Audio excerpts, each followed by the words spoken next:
Alors PneumoQuiz, c'est une application dont le but est d'apprendre en s'amusant. On a fait il y a à peu près 7 ans en collaboration avec les Canadiens pour tester ses connaissances. Alors c'est un système de quiz où on peut soit jouer contre l'ordinateur, soit jouer contre d'autres joueurs qui sont soit français, soit dans le futur étrangers.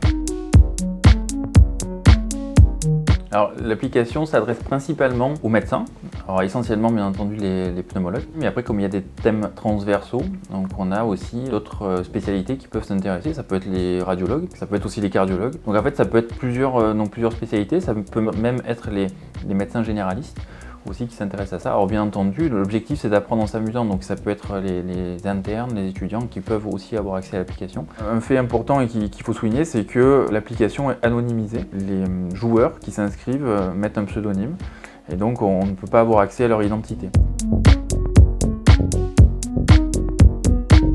Alors initialement, en fait, c'est venu suite à un postdoc à l'Université Laval au Canada. En fin d'année scolaire, les médecins sont challengés par leurs étudiants. Alors il y a donc tout un questionnaire. On a essayé justement de développer ce concept, justement avec le docteur Catherine Labbé qui est responsable des internes à l'Université Laval.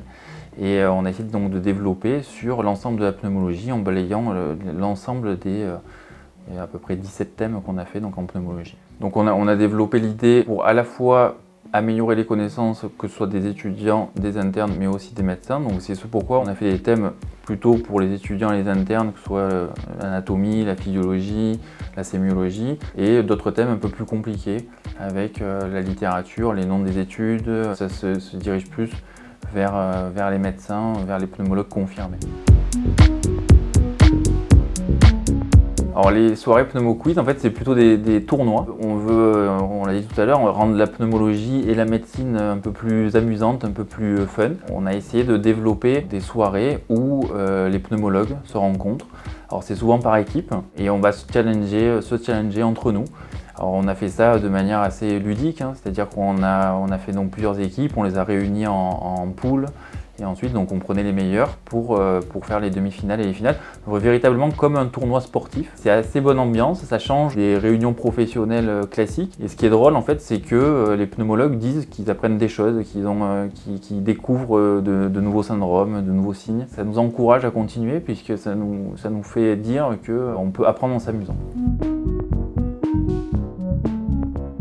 On a gagné donc un premier prix qui est la Palme de la médecine, puis on a remporté un autre prix de l'attractivité médicale de la FHF. Encore une fois, le concept de l'application, c'est un concept qui est à la fois d'apprendre en s'amusant, mais c'est aussi un concept éthique, puisque si jamais on arrive à retirer des bénéfices de cette application, on en reversera une partie aux associations, aux hôpitaux publics, aux laboratoires de recherche. Et on se dit que c'est un nouveau mode qui permettra d'aider les associations, d'aider les gens.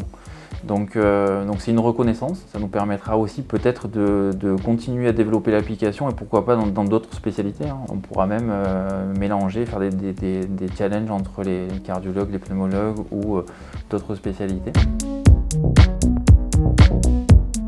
On va essayer de le développer dans d'autres spécialités. Les gens auront la possibilité de proposer des questions qui seront ensuite revues par le conseil scientifique. Alors bien entendu, on aimerait le traduire en différentes langues. On a eu des propositions pour le traduire notamment en vietnamien, mais on a déjà commencé à le traduire en anglais, puis on a aussi des perspectives pour le traduire en italien et en espagnol. Et après, donc, il y a d'autres possibilités, notamment la formation, donc par l'intermédiaire d'algorithmes, de proposer des questions plus axées sur des domaines où on ne se sent pas vraiment à l'aise. Si jamais on a un conseil scientifique et si les questions sont validées, mais d'envisager une licence de validation des connaissances. Donc il y a énormément de perspectives.